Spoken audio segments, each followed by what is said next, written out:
الحمد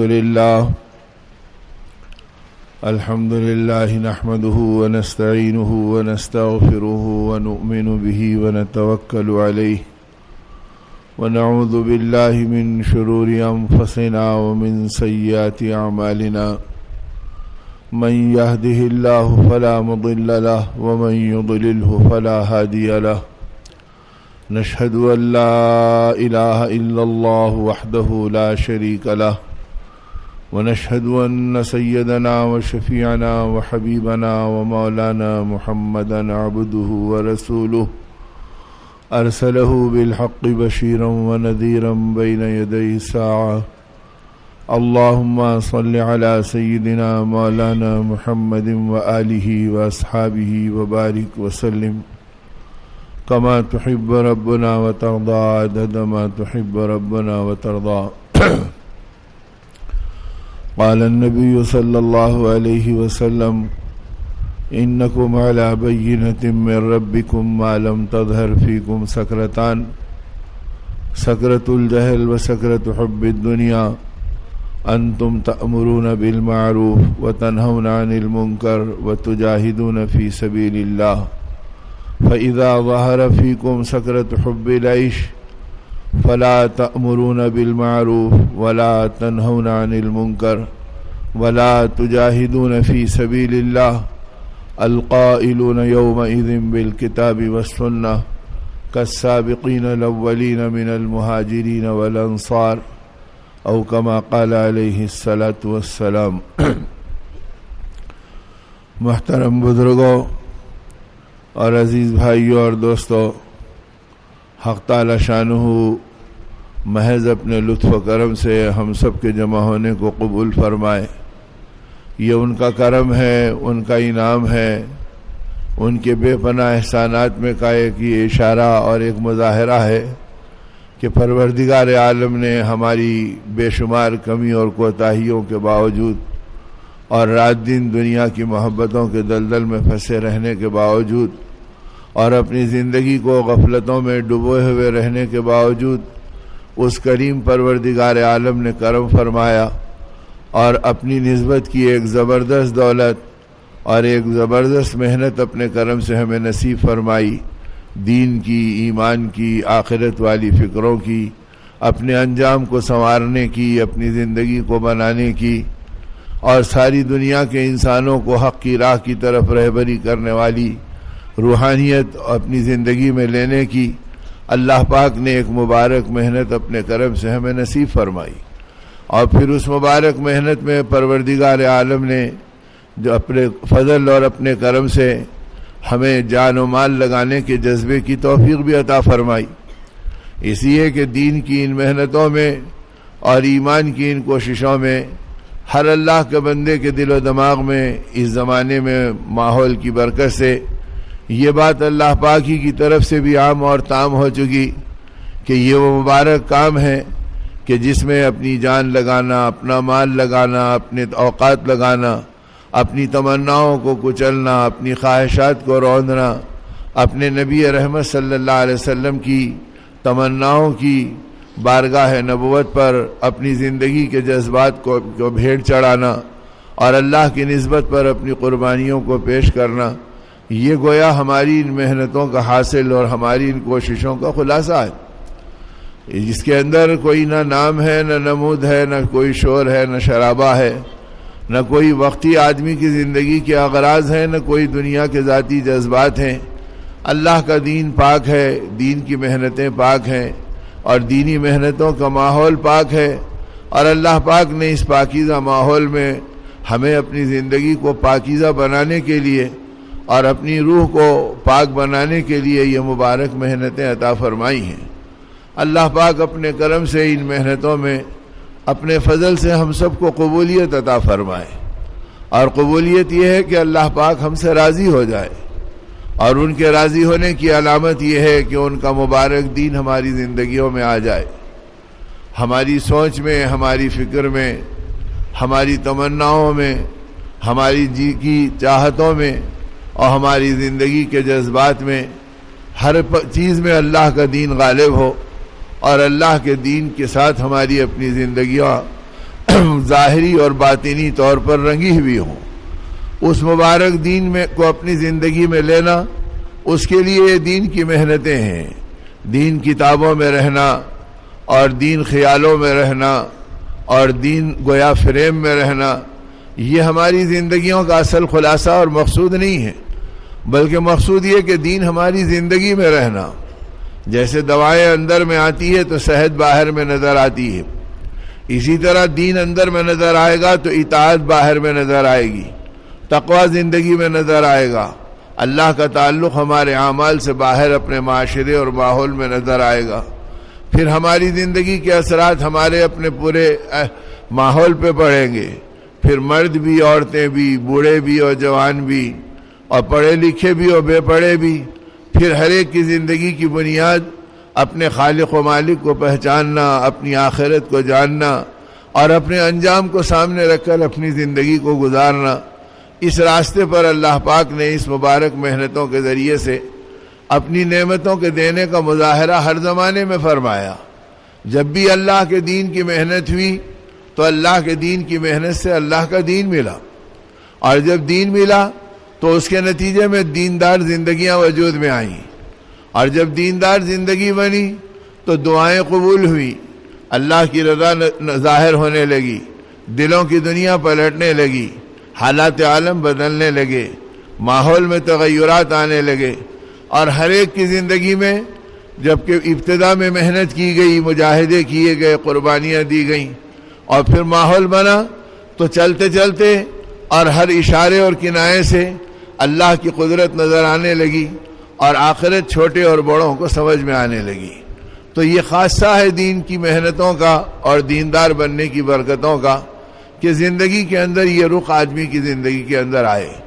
اسی لیے مسائل کا حل، ضرورتوں کی تکمیل، یہ چیزیں اگر انسانوں کے قبضے میں ہوتی، جس کے باطل نعرے اور کھوکھلے دعوے ہر زمانے میں انسانوں نے کیا، اور پھر اس دھوکوں میں اپنی زندگی کی بربادی کو خود بھی دیکھا اور دنیا کو گواہ بھی بنایا، لیکن آدمی اسی میں چلتا رہا، سب مسائل ہم حل کریں گے، ضرورتیں ہم پوری کریں گے، کسی کے نزدیک اولاد کی ضرورتیں تو کسی کے نزدیک ماں باپ کی ضرورتیں تو کسی کے نزدیک پڑھنے پڑھانے کی ضرورتیں۔ تو ان سب کے بیچ میں یہ بات سمجھ میں آئے کہ یہ ساری کی ساری چیزیں اکیلے ایک اللہ کے قبضے میں ہیں اور اللہ ہی کی قدرت میں ہیں۔ تو اللہ سے مانگنا اور اللہ کی طرف رجوع ہونا اور اللہ کی منشا کو پہچان کر اپنی زندگی کو گزارنا۔ اللہم حوالینا ولا علینا، اے اللہ اپنے کرم سے ہمیں عافیت والی زندگی اور عافیت والا موسم عطا فرما، اور اے اللہ اپنی بارشوں کو آس پاس ایسے عطا فرما جو جس سے راحت اور رحمت رہے۔ اور اے اللہ ہم کمزور ہیں، بے بس ہیں، ہمیں ہواؤں سے، بے موسم کی بارش کی جھکڑوں سے اور ہر قسم کی آزمائشوں سے مولا ہم آپ ہی کی پناہ مانگتے ہیں، اس لیے کہ ہم بے بس ہیں، ہمارے قبضے میں کچھ نہیں ہے، ساری چیزیں مولا آپ ہی کے قبضے اور قدرت میں ہیں۔ اللہ کی طرف رجوع رہے، اللہ سے مانگتے رہیں تاکہ اللہ پاک ہم سے راضی رہے اور اللہ ہم پہ کرم فرما دے۔ تو میرے دوستو یہ محنتیں ہیں اسی لیے کہ بندہ ہمیشہ اللہ کی طرف رجوع رکھے۔ تو انسانی دعوے ہمیشہ اس قسم کے کھوکھلے چلتے رہے کہ ضرورتیں ہماری اور ہم ان مسائل کا حل اپنے ہاتھوں سے کریں گے، لیکن کبھی بھی یہ انسانیت ایسی محنتوں میں بامراد اور کامیاب نہیں ہوئی۔ اسی انبیاء علیہم السلام ہر زمانے میں اور نبیوں کے سردار اور انبیاء کے امام اور کونین کے سرور آقا نامدار تاجدار مدینہ سیدنا محمد رسول اللہ صلی اللہ علیہ وسلم نے تمام انبیاء کے آخر میں قیامت تک کے زمانے کے لیے اور تمام علاقوں کے لیے، مشرق و مغرب، شمال و جنوب کے لیے اللہ پاک کی طرف سے اس آواز کو بلند فرمایا اور اس دعوت اور پکار پر انسانیت کو جمع فرمایا، اے لوگوں مسائل کا حل ہمارے ہاتھ میں نہیں ہے، ہمارے رب کے ہاتھ میں ہے، لہذا سب سے پہلے اپنے رب کو پہچانو، اپنے خالق و مالک کو پہچانو، اس کی مرضی کے مطابق اپنی زندگی کو بناؤ، تاکہ یہ بات سمجھ میں آئے کہ یہ دنیا اللہ کی مرضی کو پورا کرنے کی جگہ ہے۔ اور جب آدمی کی زندگی بگڑتی ہے اور بچلتی ہے تو ہمارے ذہن یہ بنتے ہیں کہ یہ دنیا میں اپنی مرضی کو تلاش کرو اور اپنی مرضی کو پورا کرو. اور اللہ پاک نے اپنے پاک کلام میں اور نبیوں کے سردار حضرت محمد رسول اللہ صلی اللہ علیہ وسلم نے احادیث پاک میں اللہ کی طرف سے یہ بات بتلا دی کہ اے لوگو، یہ دنیا اللہ کی مرضی کو پورا کرنے کی جگہ ہے اور ہماری مرضی کے پورا ہونے کی جگہ آخرت ہے، کہ اللہ ہماری مرضی کو اپنی شان پورا کریں گے. اسی اللہ نے جنت بنائی ہے کہ دنیا اللہ پاک کی مرضیات کو لینے کی جگہ نہیں ہے، کہ اس کو اللہ کی شان کے اعتبار سے سنبھالا جائے. یہاں اللہ پاک اپنی شان کا خطرہ ٹپکا دیتے ہیں اور سایہ دے دیتے ہیں تاکہ بندے اپنی تمناؤں میں اور اپنی ضرورتوں میں مایوس نہ ہو جائیں. باقی جو کچھ دینے والے ہیں اور جو دیں گے وہ اپنی شان کے اعتبار سے آخرت میں عطا فرمائیں گے. دنیا تو وہ جگہ ہے جو اللہ کی مرضی کی جگہ ہے. اگر ہماری مرضی کی جگہ ہوتی تو کوئی بوڑھا نہیں ہوتا، سب جوان ہوتے. اگر ہماری مرضی پوری ہونے کی جگہ ہوتی تو کوئی بیمار نہیں ہوتا، سب صحت مند رہتے. اگر ہماری مرضی کی جگہ ہوتی تو کوئی غریب نہیں ہوتا، سب مالدار ہوتے. اگر یہ دنیا ہماری مرضی کی جگہ ہوتی تو سب زندہ رہتے، کوئی مرتا ہی نہیں. لیکن موت بتلا رہی کہ دیکھو تمہاری مرضی کی جگہ نہیں، یہ اللہ کی مرضی کی جگہ. تم جینا چاہ رہے اور اللہ کا فیصلہ تمہارے اوپر آ رہا ہے. تم جھوپڑے میں ہیں تو وہاں سے رخصت ہو جاؤ گے، اور تم شاہی محلات میں ہیں تو لوہے کی سلاخوں کے اندر بھی موت سے تمہیں کوئی بچا نہیں سکتا. اور جب وہ آئے گی تو اپنے وقت کے اوپر اللہ کا فیصلہ لائے گی. لہذا یہ وہ جگہ ہے جو اپنی مرضی کی جگہ نہیں ہے، یہ اللہ کی مرضی کی جگہ ہے. اور جہاں یہ اللہ کی مرضی کی جگہ ہے وہاں یہ بات بھی بتلا دی گئی کہ جب یہ جگہ رہنا نہیں ہے تو یہ جگہ جی لگانا نہیں ہے، یہ جگہ اعتبار کی نہیں ہے، یہ دھوکے کی جگہ ہے. متاع الغرور قرآن پاک نے کہہ دیا کہ یہ دنیا کیا ہے؟ یہ دھوکے کا گھر ہے. جب یہ دنیا دھوکے کا گھر ہے تو یہاں کی عزتیں بھی دھوکہ ہے، اور یہاں کی راحتیں بھی دھوکہ ہے، اور یہاں کا چین بھی دھوکہ ہے، یہاں کی ساری چیزیں دھوکہ ہے. اس لیے کہ ان کا کوئی اعتبار نہیں کہ یہ کب تک رہے گی. بڑی بڑی طاقتوں کے حامل، دنیا کے فاتح، اور یہ کہتے رہے کہ بھئی ساری دنیا کو ہم نے فتح کیا، لیکن موت نے ان کو شکست دے دیا. اور ایسی شکست دی کہ بابل میں بیمار پڑا تو تڑپ گیا سکندر اعظم، اور یہ کہا کہ کوئی ہے مالک جو مجھے گھر تک پہنچا دے تو میں آدھی دنیا اسے دینے کے لیے تیار ہوں. اور جب موت کا منظر نظر آنے لگا تو یہ وصیت کرنے پہ بے بس ہو گیا کہ میرے جنازے کو کھلے ہاتھوں لے جانا، تاکہ دنیا دیکھ لے کہ دنیا کا فتح کرنے والا آج خالی ہاتھ دنیا سے جا رہا ہے، تاکہ پتہ چل جائے کہ دنیا کا انجام کیا ہے. تو اللہ پاک نے بارہا اس سبق کو ہماری زندگی میں دہروایا. فاعتبروا یا اولی الابصار، اگر تمہیں عبرت ہے، تمہیں آنکھیں ہیں تو تم بصیرت ہے تو اس سے عبرت حاصل کرو، اور ان حالات کے پلٹنے سے اپنی زندگی کے انجام اور اپنے پیدا کرنے والے خالق و مالک کی قدرت کو پہچانو کہ میرا کوئی رب ہے، وہ میرا مالک ہے، وہ میری ضرورتوں کو پوری کرتا ہے، اور میں اس کے قبضے میں جکڑا ہوا ہوں، اور میں بے بس ہوں. جیسے کوئی مرنے والا غسل دینے والے کے ہاتھ میں بے بس ہے، اس سے زیادہ پوری کائنات پروردگار عالم کے ہاتھ میں بے بس ہے.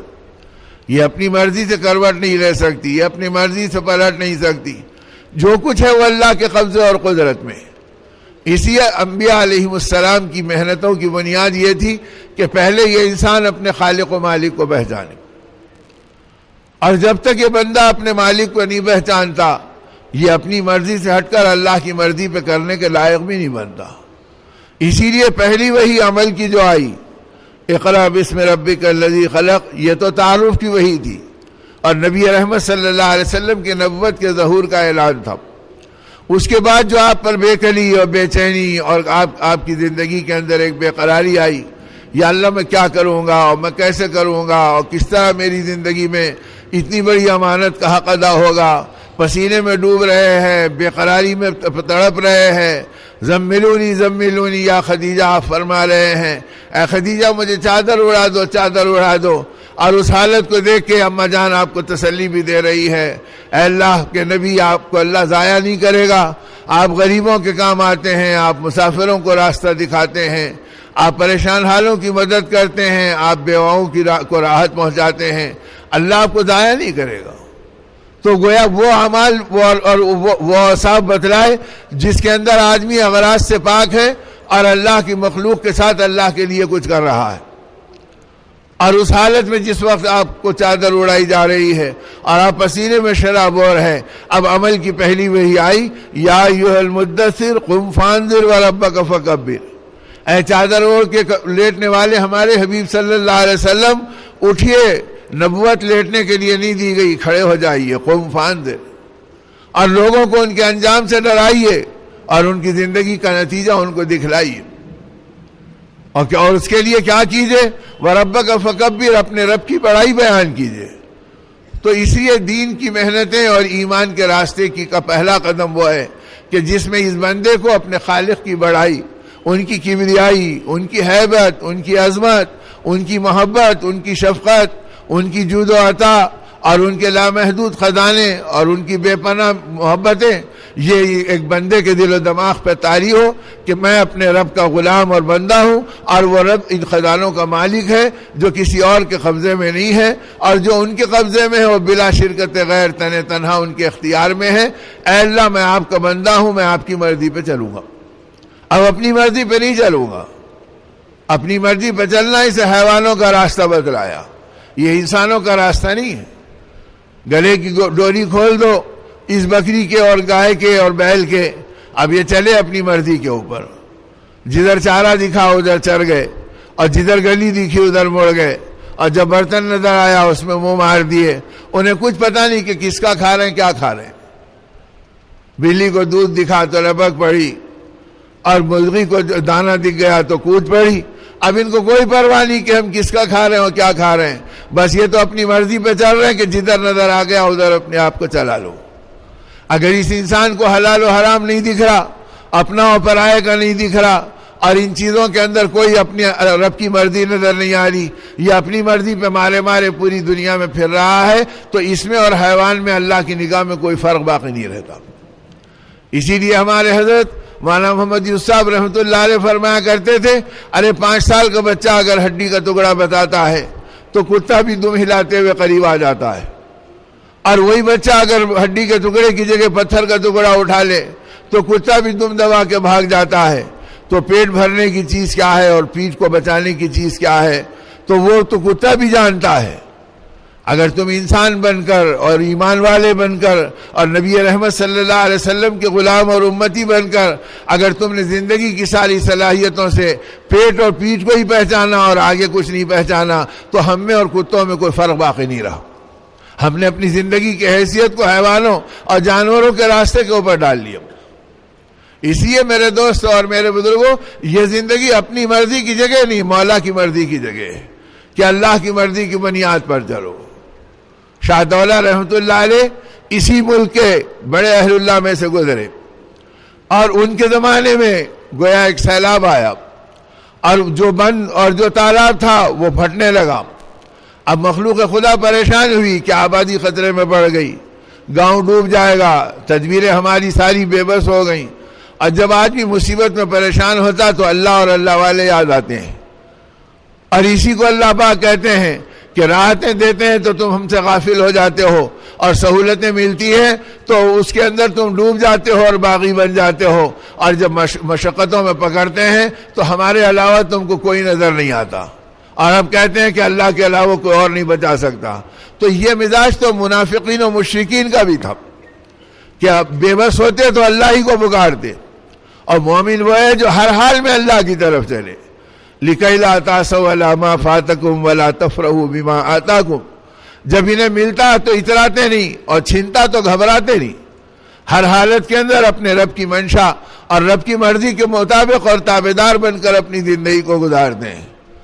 اب جب مصیبت آئی اور دیکھے کہ ساری آبادی ڈوبنے کو ہے تو سوچا کہ کیا کریں، ارے تدبیروں سے کچھ نہیں ہوتا، دعا والے کو پکڑو، اللہ والے کے پاس چلو۔ تو شاہ دولہ رحمۃ اللہ علیہ کی خدمت میں چلے آئے۔ اب آ کر جب گاؤں کا گاؤں جمع ہو گیا، آبادی کی آبادی آ گئی، تو کہا کیا بات ہے، کدھر آ گئے، کیسے آ گئے؟ کہا حضرت بڑی مصیبت میں ہے اور بڑے زندگی خطرے میں پڑی ہے۔ کہا کیا ہو گیا؟ کہا کہ اس وقت سیلاب ایسا آ رہا ہے کہ کسی لمحے میں بھی بند ٹوٹ سکتا ہے، اور یہ تالاب کا اگر پیٹھا پھٹے گا تو پورا گاؤں کا گاؤں اور آبادی کی آبادی ڈوب جائے گی، اور اس کے اندر گویا ہماری زندگی باقی نہیں رہے گی۔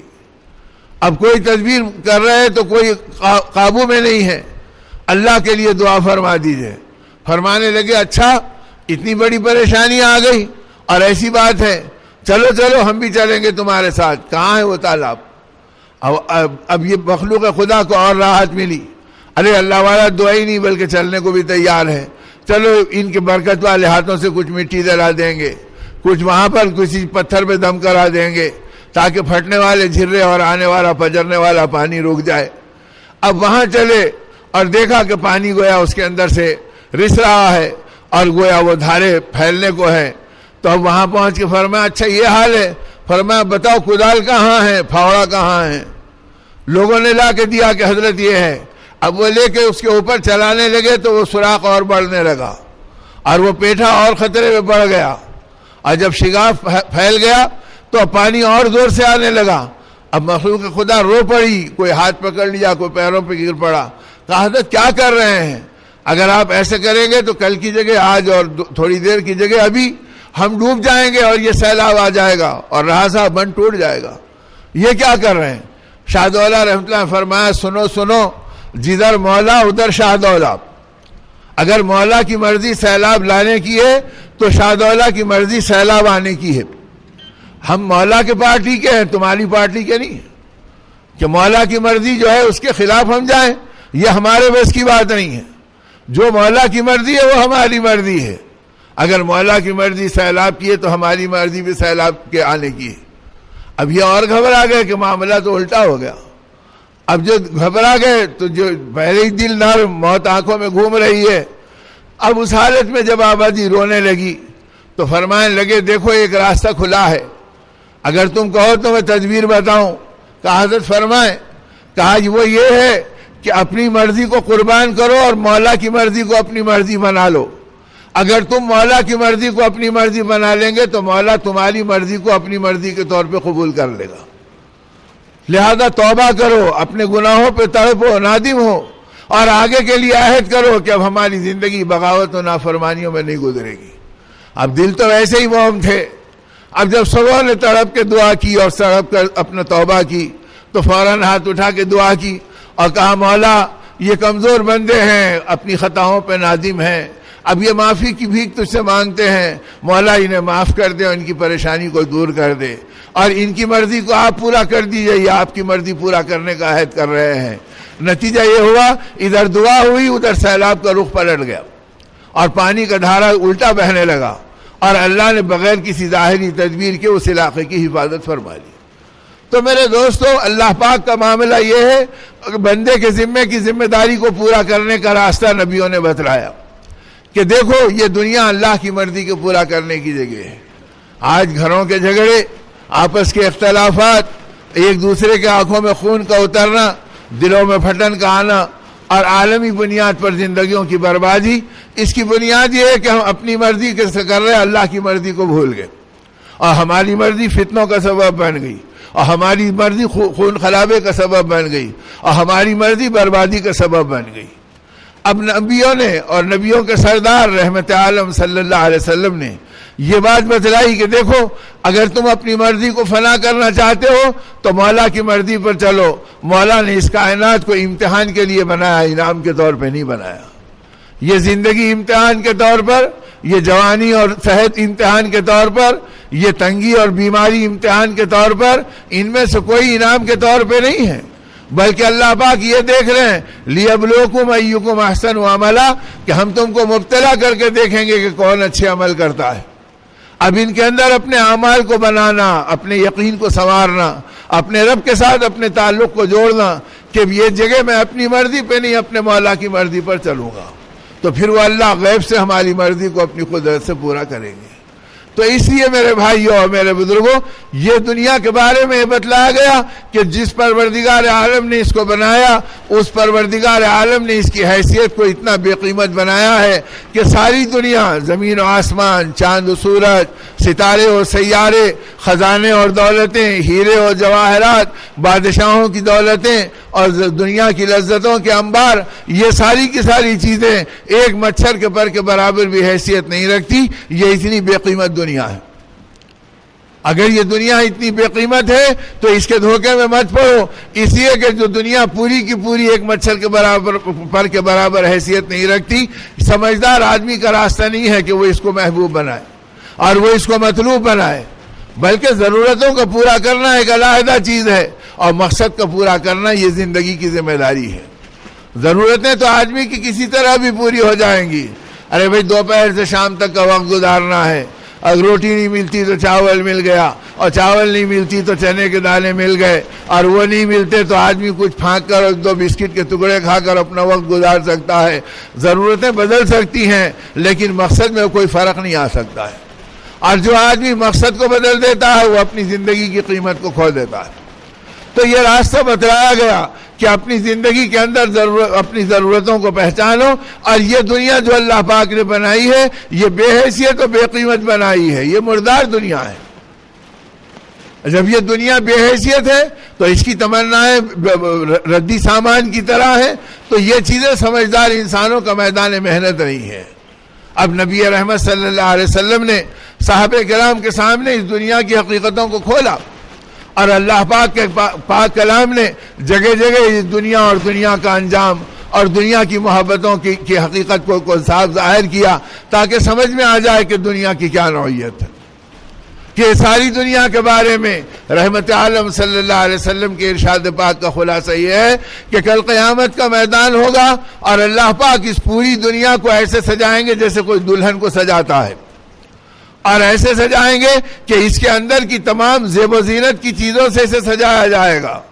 خالی اس کے کو رنگ برنگا نہیں بنایا جائے گا، اس کے سونے سے، اس کے چاندی سے، اس کے ہیروں سے، اس کے جواہرات سے، اس کی جاذبیت والی زرق برق سے اور اس کے اندر کی تمام تمطراق سے اس کو سجا کر دلہن بنا کر اللہ کی پاک بارگاہ میں پیش کیا جائے گا، اور پھر اللہ کی پاک بارگاہ میں اس کی طرف سے درخواست کی جائے گی اور اس کو گویائی کی قوت دی جائے گی، اور یہ دنیا کہے گی کہ اے اللہ، اتنے سجنے کے باوجود، اتنا بنٹھن جانے کے باوجود میں آپ کے سامنے قسم کھا کے یہ کہتی ہوں میں کسی ادنا جنتی کے جنت کے برابر نہیں ہوں، البتہ کسی جنت کے کونے میں مجھے بھی داخل کر دیجئے۔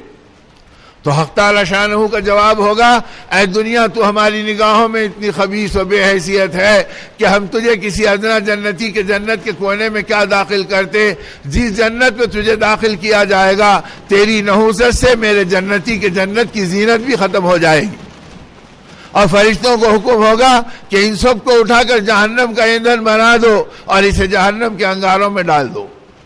تو اس وقت پتہ چلے گا کہ دنیا کی حیثیت کیا ہے اور دنیا کا انجام کیا ہے۔ جب دنیا کو اٹھا کر جہنم کا ایندھن بنایا جائے گا تو دنیا کے چاہنے والوں کو کہاں رکھا جائے گا؟ اس لیے یہ بتلایا گیا کہ یہ دنیا جب تمہارا میدان محنت اور مطلوب نہیں ہے تو اس دنیا کے اندر تم اپنی مرضی کو کہاں تلاش کرتے ہیں؟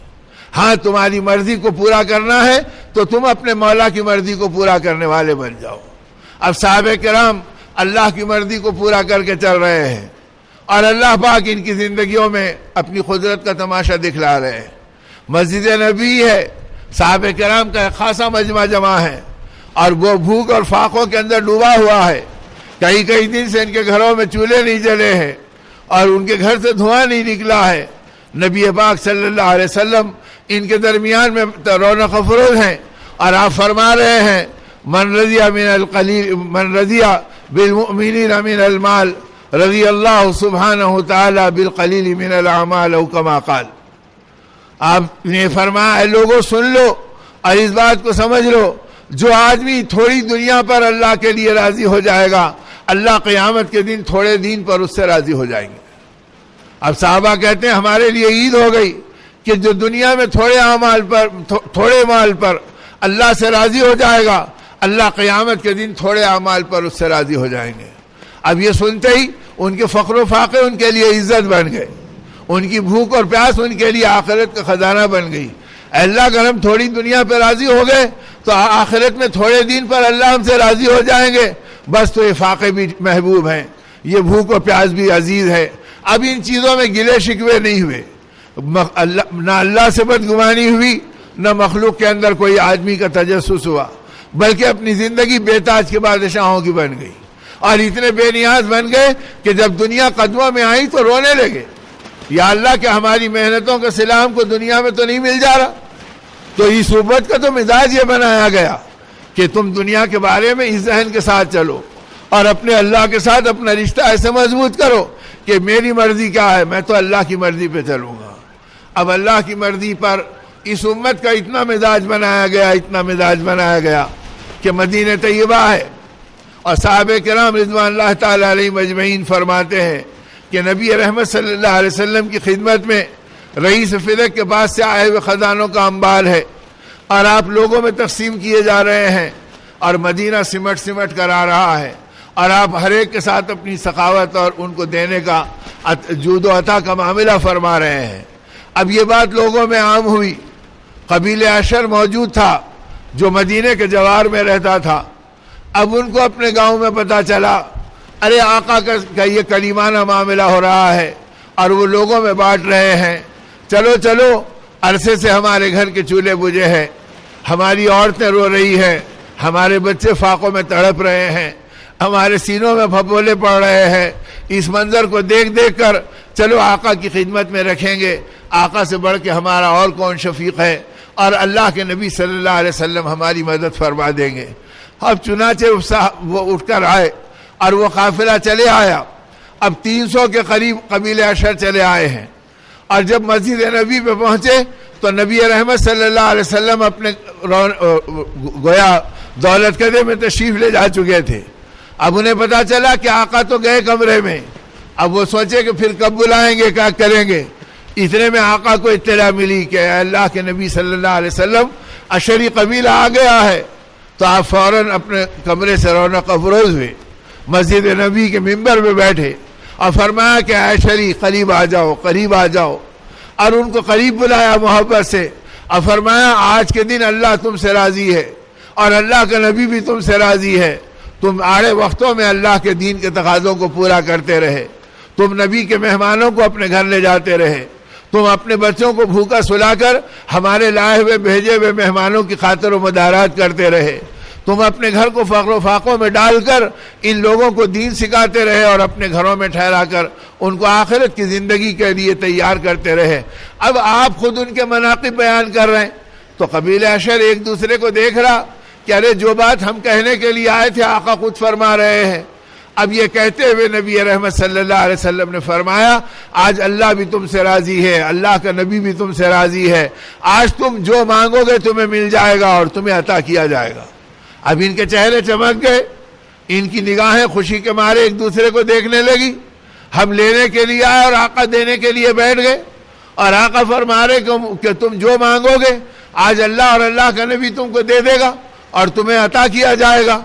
اب اتنے میں سرداروں نے ایک دوسرے کو دیکھا اور قبیلے کے نمائندوں نے ایک دوسرے کو دیکھا، تو کسی نے کہا دیکھو یہ موقع بار بار نہیں آتے کہ آقا فرما رہے کہ جو مانگو گے تمہیں مل جائے گا، جو بھی مانگنا ہے سوچ سمجھ کے مانگ لو اور بارگاہ نبوت کے اس پیشکش کی قدردانی کر لو۔ انہوں نے کہا اے اللہ کے نبی کیا کچھ مہلت ملے گی کہ ہم آپس میں مشورہ کر لیں؟ آپ نے فرمایا کہ ہاں بیٹھ جاؤ، مشورہ کر لو، مہلت دی جاتی ہے۔ اب یہ آپس میں سرداران اشری بیٹھ گئے، ادھر ابو موسیٰ اشری بیٹھے ہیں، ادھر وہاں پر گویا ان کے دوسرے سردار بیٹھے ہیں، ربیعہ اسلمی بیٹھے ہیں۔ اب آپس میں جب بیٹھ کے سوچنے لگے کہ دیکھو ہم لینے کو آئے اور آقا دینے پر آ گئے، اور کھلے عام اعلان فرما دیا آج تم سے اللہ اور اللہ کا رسول راضی ہے، تم جو مانگو گے اللہ تمہیں عطا فرما دے گا اور اللہ کے نبی تمہیں دے دیں گے، جو مانگنا ہے مانگ لو، اب کیا مانگنا ہے بولو۔ تو سبوں نے اتفاق کیا اے ربیعہ اسلمی تمہاری ذکاوت، تمہاری فراست، تمہاری سمجھ ہم سب میں اتفاق اعلیٰ ہے اور اللہ نے تمہیں اس منصب کے اوپر رکھا ہے، لہذا ہم تمہیں اپنا نمائندہ بناتے ہیں، تم سوچ سمجھ کے مانگ لو۔ تو فرمایا ربیعہ اسلمی کہ کیا تم مجھے اپنا اس مسئلے کے اندر متکلم بنا رہے ہو اور کیا تم مجھے اپنا نمائندہ تسلیم کرتے ہو؟ کہا کہ بے شک کرتے ہیں۔ کہا میں جو مانگوں گا تم اس پہ راضی ہے؟ کہا کہ ہاں جو مانگیں گے ہم اس پہ راضی ہیں۔ پھر فرمایا کہ میں مانگوں؟ کہا ہاں مانگو۔ اب یہ کھڑے ہوئے بارگاہ نبوت میں، مسجد نبی میں، اور کہا کہ یا رسول اللہ صلی اللہ علیہ وسلم کیا ہم جو مانگیں گے ہمیں ملے گا؟ آقا نے فرمایا تم جو مانگو گے وہ ملے گا۔ تو دوبارہ پوچھا ربیعہ اسلمی نے، اے اللہ کے نبی ہم جو مانگیں گے ہمیں ملے گا؟ فرمایا ربیعہ جو مانگو گے آج کے دن تمہیں وہ ملے گا۔ جب کہا کہ جو مانگو گے وہ ملے گا، حضرت ربیعہ نے فرمایا اے اللہ کے نبی جنت میں ہم آپ کا پڑوس مانگتے ہیں۔ اب صحابہ کہتے ہیں کہ آقا کی آنکھوں میں آنسو آ گئے اور ایک دم کیفیت بدل گئی، اور راوی کہتا ہے کہ اللہ کے نبی صلی اللہ علیہ وسلم بھی یہ نہیں سوچے تھے کہ میری امت یہ مانگے گی۔ آپ نے فرمایا ربیعہ کیا مانگ رہے ہو؟ فرمایا اللہ کے نبی فاقے گزر جائیں گے، بھوک ٹوٹ جائے گی، آج نہیں کل اس کا کوئی بدل بن جائے گا، لیکن جب مانگنے کا مسئلہ آیا کہ جو مانگو گے مل جائے گا، ہم جنت میں آپ کا پڑوس مانگتے ہیں جو کبھی ہم سے نہیں چھنے گا، بس ہماری یہ پیشکش ہے۔ آپ نے فرمایا ربیعہ کچھ اور مانگ لو۔ فرمایا اللہ کے نبی ہم جنت میں آپ کا پڑوس مانگتے ہیں۔ تو میرے دوستو امت کا مزاج یہ بنا تھا کہ ایسے اللہ کی مرضی پر آئے تھے اور ایسے آخرت کے اوپر اپنی زندگی کو ڈالا تھا کہ جب پیشکش کی گئی کہ جو چاہے مانگ لو تو آئے تھے کچھ لینے، دنیا لینے کے لیے، لیکن سہولت دی گئی تو آخرت کو مانگ لیا۔ آئے تھے روٹی کپڑے کے لیے، لیکن موقع دیا گیا کہ تم اپنے سے مانگو تو نبی کی محبت اور ان کے پڑوس کو مانگ لیا۔ تو گویا اس طرح امت کا مزاج یہ بنا تھا کہ ہم اپنی مرضی پہ نہیں چلیں گے، ہم مولا کی مرضی پہ اپنی زندگی کو گزاریں گے۔ اب جب اس مزاج پر آئے تو پھر گھر کے بچے کیا اور ماں باپ کی حیثیت کیا اور کاروبار اور تجارت میں ایک مسلمان ایمان والے کی بازار کی نوعیت کیا، ہر جگہ یہ اللہ کی مرضی پہ چل رہے، بازاروں میں یہ اللہ کی مرضی پہ چل رہے، اور اپنی زندگی کے اندر ہر قدم کے اوپر یہ اللہ کی مرضی پہ چل رہے۔ اب ایک صحابی آئے جن کو اللہ پاک نے ایمان کی دولت دی۔ اب ان سے پوچھا صحابہ کرام نے، یہ تو بتاؤ کہ تمہاری ہدایت کا سبب کیا بنا اور کیسے تمہاری زندگی میں حق آیا؟ فرمانے لگے میں یہودی قبیلے کا تھا اور اپنی ضرورت کے لیے مدینے کے بازار گیا، اور وہاں گیا تو تمہارے ایک ساتھی کو میں نے دیکھا کہ وہ تجارت کر رہے ہیں، دکان کے اوپر وہ تاجر بیٹھا ہے۔ میں نے جا کے کہا کہ مجھے ستو دے دو، کھجور دے دو، یہ دے دو۔ اس نے میری طرف ایک نگاہ دیکھی اور مجھ سے محبت سے کہا کہ برا نہ ماننا، میں بازار میں بیٹھا ہوں، دینا میرا کام ہے، لیکن میری ایک تمنا ہے، اگر آج تم میری تمنا کو پورا کر دو تو آج کے دن تم سے زیادہ مجھ پہ احسان کرنے والا کوئی اور نہیں ہوگا۔ اب میں حیران ہو گیا کہ یہ بجائے تجارت کرتا، کاروبار کرتا، اپنا نفع حاصل کرتا، یہ کچھ اور اپنی تمناؤں کو پیش کرنا چاہ رہا۔ میں نے کہا کیا تمنا ہے جو تم نے اپنی تجارت پہ مقدم کر دی اور مجھ سے کہہ رہے کہ آج کے دن اس تمنا کو پورا کر دو تو تم سے زیادہ کسی اور کا احسان مجھ پہ نہیں ہوگا۔ انہوں نے کہا کہ میری تمنا یہ ہے کہ میرے ہاں 2-5 گاہک آ گئے اور اللہ نے اتنا دے دیا کہ میں کھا پی کے 2-1 کو کھلا سکوں، میں بازار کا حق ادا کرنے کے لیے بیٹھا ہوں، باقی میرے سامنے وہ دکان ہے مقابل پہ کھلی ہوئی، جب سے میں بیٹھا ہوں وہ بھی بیٹھا ہے، لیکن ابھی تک کوئی گاہک اس کے پاس نہیں آیا، اس کی طبیعت میں بے چینی ہے، بے قراری ہے، اگر تم میرے بجائے اس سے لے کے خوش کر دو تو میں تمہارے احسان کو بھلا نہیں سکتا، اور آج کے دن تم سے بڑا احسان میرے پہ اور کوئی کرنے والا نہیں۔ میرے دل پہ چوٹ پڑی کہ یہ عجیب لوگ ہیں کہ اپنی تجارت کو کھو رہے ہیں، اپنے نفع کو چھوڑ رہے اور دور کی دکان کا تعارف کرا رہے ہیں اور اس کی تجارت کی طرف مجھے بڑھا رہے ہیں۔ میں نے ان کی اس لجاجت پر اور اس تمنا پر ان کی بات کو قبول کر لیا اور سیدھے اس دکان پہ چلا۔ وہاں جا کے دیکھا تو دوسرا چوٹ میرے دماغ پہ یہ پڑا کہ یہ بھی یہودی، میں بھی یہودی، تو گویا یہ اپنے دشمن کے پاس بھیج رہے، اپنے خون کے پیاسوں کے پاس بھیج رہے۔ اب وہ لپک کے اترا کہ کدھر آ گئے، کہا مجھے یہ سودا چاہیے۔ وہ فوراً تیزی کے ساتھ ان کی ضرورت کا سامان دے دیا۔ یہ کہتے ہیں میں سامان لیا اور اب میرا دماغ کھو گیا اور اب میں اپنے آپ میں سوچنے لگا اور پلٹ کے نکل کے پھر ان کی دکان پر آیا۔ اتنے میں ان کے پاس کوئی گاہک تھا اور یہ اسے دینے میں لگے تھے. اب میری طرف نظر پڑی تو کہا کہ کیا بات ہے, مل گیا؟ میں نے کہا کہ ہاں مل گیا. تو کہا کہ بچے انتظار کر رہے اور بیوی منتظر ہوگی, جاؤ اپنے گھر کو, اب یہ وقت بازار میں خامخواہ کے ٹھہرنے کا نہیں ہے, پھر آ کے کیوں ٹھہرے ہو؟ تو میرے آنکھوں میں آنسو آئے اور میں نے کہا کہ تم یہ نہیں پوچھتے کہ میں تمہارے پاس دوبارہ کیوں آیا؟ تمہارے کہنے پہ سامان تو اس سے خرید لیا, اب ایمان تم سے خریدنے کے لیے آیا ہوں. اب مجھے تمہارے اللہ بھی سمجھ میں آ گئے اور اللہ کا تعارف کرانے والے نبی بھی سمجھ میں آ گئے کہ ہاں بے شک تم مال کو نہیں دیکھتے, تم اپنے اللہ کے خزانوں کو دیکھتے ہیں, اس لیے تم نفع کو قربان کرتے ہیں کہ نفع تو اللہ دیں گے اور اپنے خزانوں سے دیں گے. اور ایسے اللہ کا پتہ جس شفیق نبی نے بتایا, وہ نبی کی شفقت اور ان کی رسالت سمجھ میں آ گئی, مجھے بھی وہ نبی کی غلامی میں لے لو. تو یہ دیکھ کر میں کلمہ پڑھا اور یہ دیکھ کر میں ایمان کے دائرے میں داخل ہوا.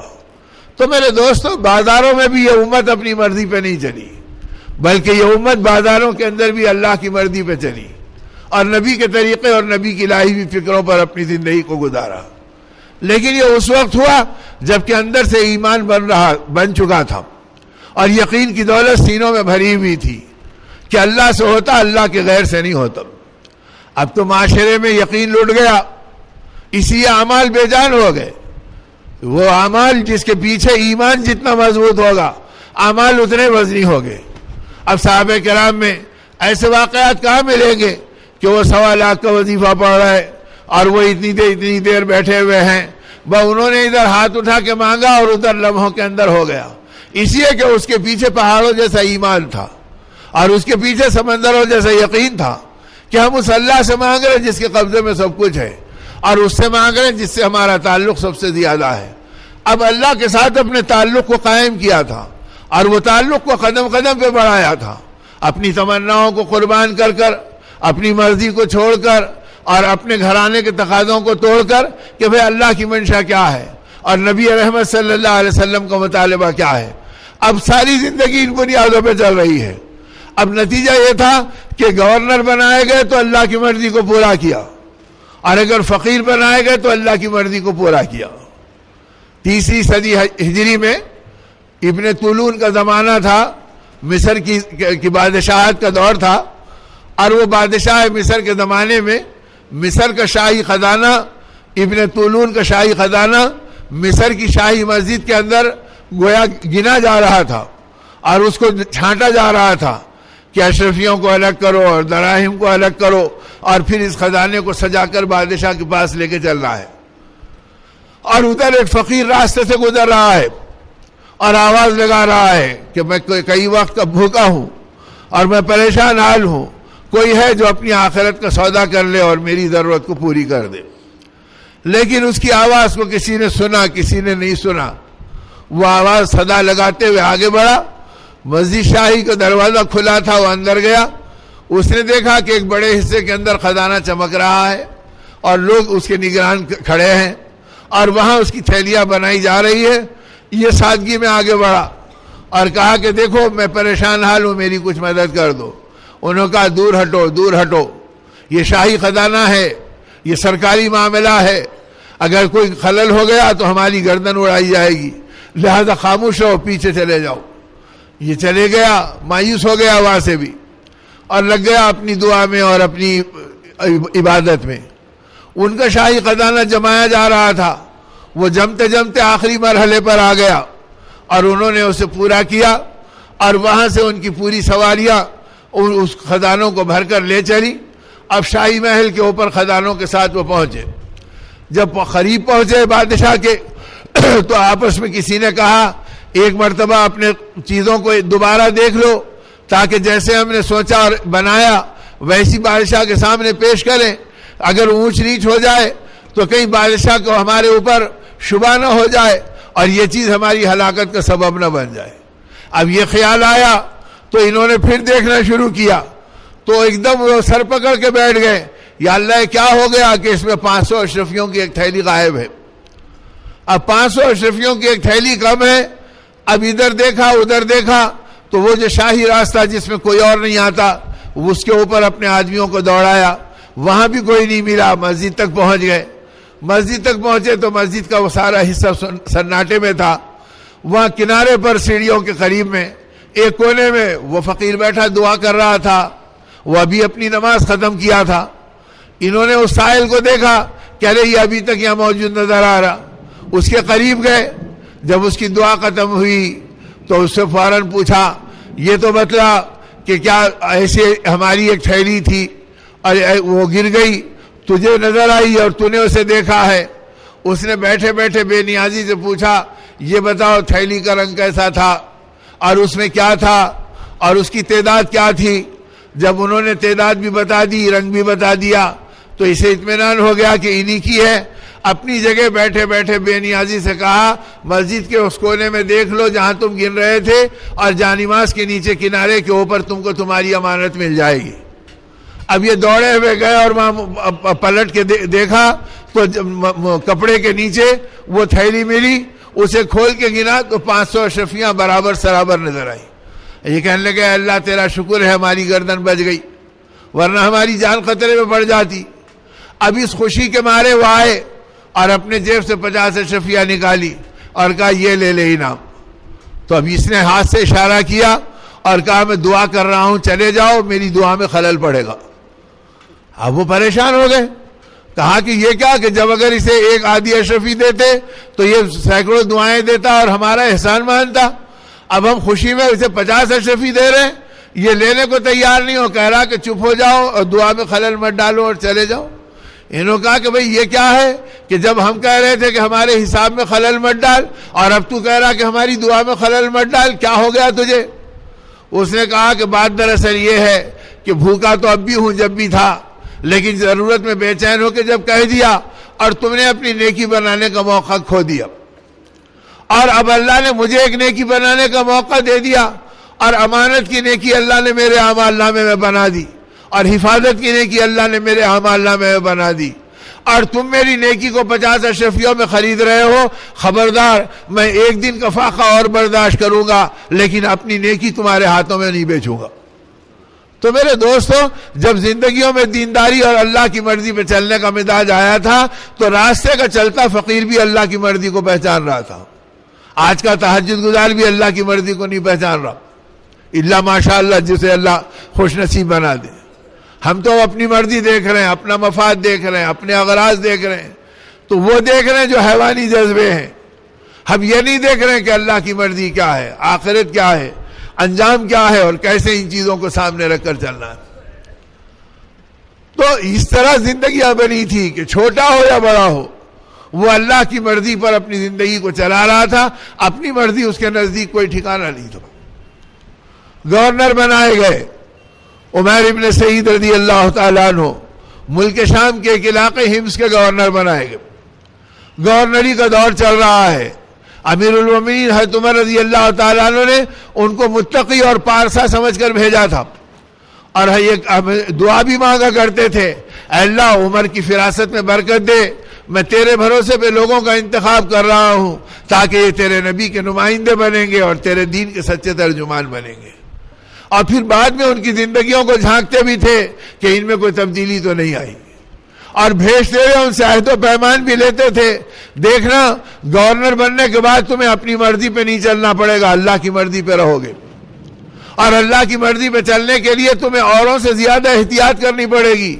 اور وہ احتیاط یہ ہے کہ اس کا عہد کر کے جاؤ کہ گورنر بننے سے پہلے میں جو کپڑے پہنتا تھا گورنر بننے کے بعد اپنے کپڑوں میں تبدیلی نہیں لاؤں گا, اور گورنر بننے سے پہلے میں جو کھاتا تھا گورنر بننے کے بعد میرا کھانا وہی سیدھا سادہ رہے گا.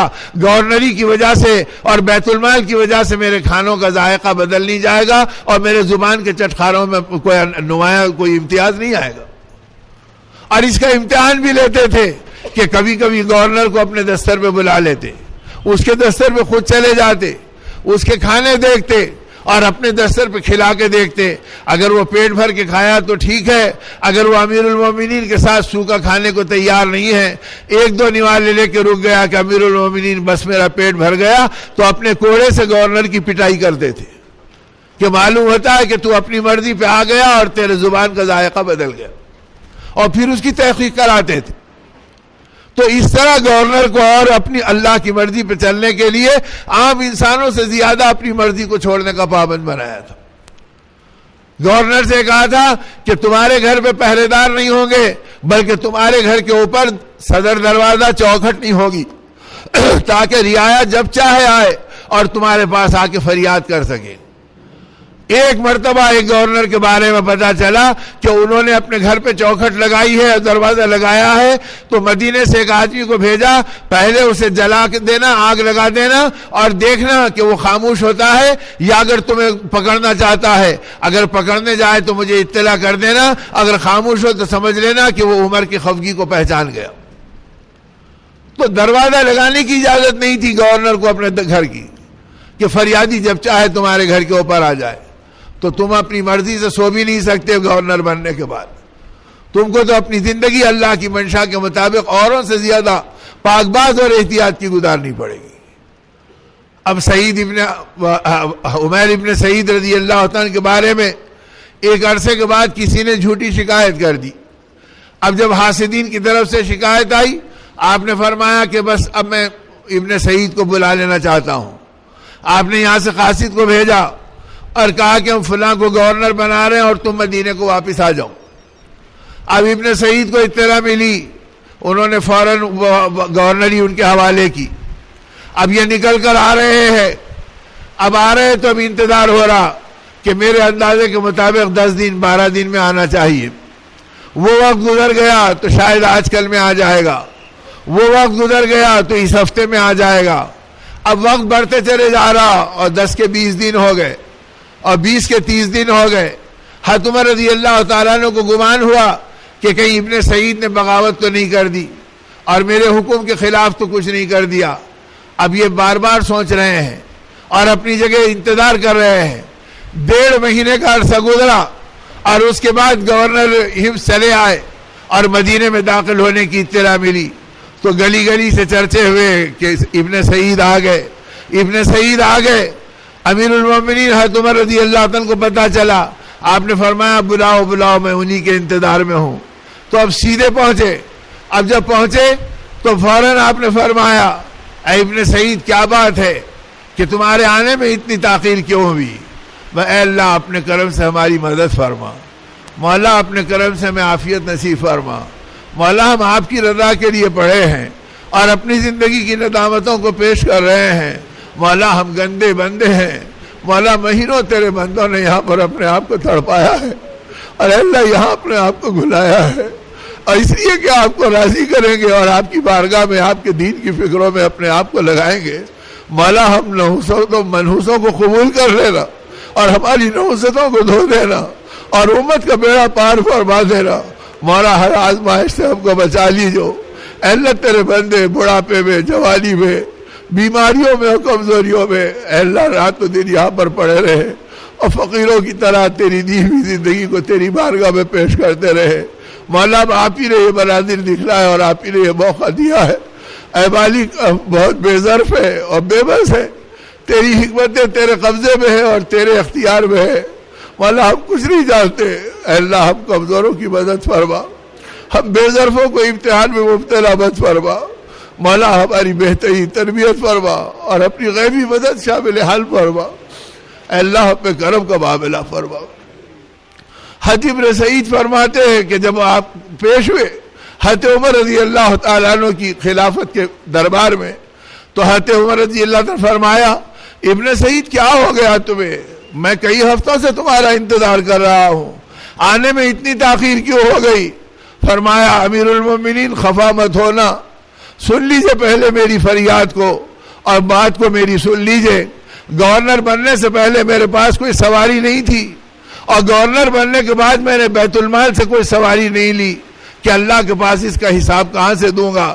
جب آپ کا حکم آیا تو میں گورنری منتقل کیا اور حمص سے پیدل چلا آ رہا ہوں اور پیدل آنے میں 1.5 مہینے کا عرصہ گزر گیا، اسی آپ کی خدمت میں آنے میں تاخیر ہوئی. حضرت عمر رو پڑے اور فرمایا کہ ہمارا گورنر پیدل آتا ہے اور اس کے ہاں کوئی سواری بھی نہیں ہوتی. اللہ تمہیں جزائے خیر دے، تم سے یہی امید تھی. فرمایا کہ ابن سعید کیا حال ہے رعایا کا؟ فرمایا کہ ان کو ایمان کی حالت پہ چھوڑا ہوں اور اللہ کی ذات سے امیدوار ہوں کہ اللہ ان سے راضی ہے۔ فرمایا اچھا یہ بتاؤ کہ جب تم چلنے لگے تو انہوں نے کچھ ہدایے تمہیں دیے نہیں دیے؟ فرمایا امیر المومنین سب بیت المال کے حوالے ہے، میرے ساتھ کوئی ایک حبے سیاہ بھی نہیں ہے۔ فرمایا پھر اتنی مدت تم رہے اور لمبی مدت گزار کے آ رہے ہو، پھر تمہارا اثاثہ کیا ہے؟ فرمایا امیر المومنین بس یہ جھولا ہے اور اس کے علاوہ کچھ اور نہیں ہے۔ فرمایا اس جھولے میں کیا ہے؟ فرمایا امیر المومنین اس میں میری دنیا بھی ہے، اس میں میری آخرت بھی ہے۔ حضرت عمر فرمانے لگے اے ابن سعید ہم بھی تو دیکھیں کہ تمہاری دنیا اور تمہاری آخرت کیسی ہے اور کتنی ہے۔ تو لے کر حضرت عمر رضی اللہ عنہ نے اپنے ہاتھ سے جھولا کھولا تو اس میں لکڑی کا ایک پیالہ نکلا اور کچھ بھی نہیں نکلا۔ تو آپ نے فرمایا اللہ تمہارے حال پہ رحم کرے، اس میں تو ایک کٹورا ہے، ایک لکڑی کا پیالہ ہے، اسے تم اپنی دنیا اور اپنی آخرت کہہ رہے ہیں۔ فرمایا امیر المومنین جب بھوک لگتی ہے تو اس میں آٹا ڈال کے گون لیتا ہوں، اور جب نماز کا وقت ہوتا تو اس میں پانی لے کے وضو کر لیتا ہوں، یہی میری دنیا اور یہی میری آخرت ہے، اور اس کے علاوہ میرے آنکھ کا جوڑا ہے اور کوئی چیز میرے ساتھ موجود نہیں ہے۔ کہا ابن سعید اتنی لمبی مدت گورنر رہے اور لکڑی کے پیالے کے علاوہ اور کچھ نہیں؟ فرمایا امیر المومنین اللہ کا احسان ہے، اللہ نے مجھے ہلکا پھلکا رکھا، اس کے علاوہ اور کچھ نہیں ہے۔ آپ نے فرمایا اللہ تیرے حال پہ رحم کرے، میں سمجھا تو یہی تھا لیکن تو نے بعد آنے والوں کو بہت تنگ راستہ دے دیا، اب اللہ پاک تیری طرح کا خوف اوروں کو بھی دے، جاؤ تھکے ہارے ہیں اپنے گھر میں آرام کرو۔ اور جب ابن سعید اپنے گھر کی طرف چلے آئے تو پیچھے سے ایک صحابی کو 2000 درہم دیے اور کہا کہ ایک دن اور ایک رات مہمان رہنا، اور اگر زندگی وہی ہے ابن سعید کی جو میرے پاس تھی تو ہدیے کے طور پہ پیش کر دینا، اگر کوئی تغیر دیکھو تو عمر کو اس کی اطلاع کرنا۔ اب یہ کہتے ہیں کہ میں گھر گیا اور گورنر کے گھر میں پہنچا تو کیا دیکھ رہا ہوں کہ دھوپ میں بیٹھے ہیں اور کرتا اتارے ہیں اور اس میں کچھ چن رہے ہیں۔ میں کہا کہ جی گورنر صاحب ابھی تو آئے ہو اور دھوپ میں بیٹھے کیا کر رہے ہو؟ کہا میرے بھائی بس ایک جوڑا میری زندگی کا کل سرمایہ ہے، 1.5 مہینے سے پیدل آ رہا ہوں، پسینے میں یہ بہت بھیگا ہے اور میرے بدن میں جویں ہو گئی اس کپڑے کے اندر، اب ان جوؤں کو چن کے نکال رہا ہوں تاکہ اسے دھو کے دوبارہ پہن لوں گا۔ تو گورنر کے پاس بدن ڈھانکنے کے لیے اس کرتے کے علاوہ کوئی دوسرا سامان نہیں۔ اب جب انہوں نے کہا کہ بہت عرصے کے بعد آئے، میں تمہارا مہمان بن کے آ گیا، فرمایا اللہ تمہیں جزائے خیر دے، مہمان تو ہماری مغفرت کراتا ہے، اپنے مقدر کا کھاتا ہے، آؤ آؤ ہمارے گھر ضرور رہو۔ اب کھانے کا وقت آیا تو جو کی روٹی آئی اور نمک کی کنکریاں سالن کی جگہ پر آئیں، اور کہا کہ میرے بھائی اگر کچھ ہوتا تو میں مہمان پہ اسے قربان کر دیتا، میں بھی یہ کھا رہا ہوں تم بھی یہ کھا لو۔ 24 گھنٹے ایسے گزرے کہ جس میں جو کی روٹی اور نمک کے کنکر کے علاوہ گورنر کے گھر میں کھانے کی کوئی چیز نظر نہیں آئی۔ اب 24 گھنٹے جب ایسے گزر گئے تو اسے دیکھ کر یہ رو پڑے اور کہا کہ میرے بھائی میں مہمان بن کے کیا آتا، میں امیر المومنین کا قاصد بن کے آیا ہوں اور انہوں نے 2000 درہم بھیجے ہیں اور اس ہدیے کو تمہاری خدمت میں دینے کو کہا۔ تو اسے دیکھتے ہی ایک چیخ نکل گئی اور پورے بدن میں کپکپاہٹ اور دھڑدھڑاہٹ آ گئی۔ اس چیخ کو سن کے ملکہ آ گئی اور گورنر کی بیوی پہنچ گئی اور کہا پردے میں کھڑے رہ کر کیا بات ہے، کیا کوئی بڑے صدمے کی بات ہے؟ فرمایا بہت بڑے صدمے کی بات ہے۔ تو کہا کیا امیر المومنین کا انتقال ہو گیا جو آپ اتنی زور سے چیخ رہے ہیں اور رو رہے ہیں؟ فرمایا نہیں، اس سے بڑے صدمے کی بات ہے۔ تو فرمایا کیا مسلمانوں پہ کوئی آفت آ گئی؟ تو فرمایا نہیں، اس سے بڑے صدمے کی بات ہے۔ فرمایا اس سے بڑے صدمے کی بات کیا؟ تو کہا کہ ابن سعید کے قدموں میں دنیا آ گئی، میرے آخرت کا امتحان ہو رہا اس لیے میں رو رہا ہوں۔ فرمایا اس کو اتنے بڑے صدمے کی بات کہی، اور پھر اس کے بعد میں جب کہا کہ یہ ساری چیزوں کو سنایا تو بیوی نے کہا ہدیہ ہے، امیر المومنین کا بے مانگے آیا ہے، اسے قبول کر لو، مدینے کے ضرورت مندوں میں تقسیم کر دیں گے۔ تو فرمایا میرے پاس تو اسے رکھنے کے لیے کوئی چیز بھی نہیں ہے۔ تو گورنر کی بیوی نے اپنے دوپٹے کے ایک حصے کو پھاڑ کر دیا اور کہا کہ گورنر کا ہدیہ اس کپڑے میں لے لو تاکہ اس کا اکرام ہو جائے۔ تو اس میں ابن سعید نے 2000 درہم لیے۔ اور جب یہ اطلاع حضرت عمر کو پہنچی ہے تو آپ نے رو کے فرمایا اللہ سعید کو جزائے خیر دے، اور کہا کہ بلاؤ ابن سعید کو، میں بات کرنا چاہتا ہوں۔ اب یہ گئے واپس تو فرمایا صحیح بتاؤ تم نے ان 2000 درہم کو کیا استعمال کرنے کے لیے کیا سوچا ہے؟ فرمایا امیر المومنین اللہ گواہ ہے آپ کے پاس آنے سے پہلے اسے میں نے مدینے کے ضرورت مندوں میں تقسیم کر دیا، اب میرے پاس ایک حبے سیاہ بھی باقی نہیں ہے، میں نے کچھ نہیں رکھا، اس لیے کہ میرے گھر میں 3.5 سیر جو موجود ہے، پتہ نہیں موت پہلے آئے گی یا وہ پہلے ختم ہوگی۔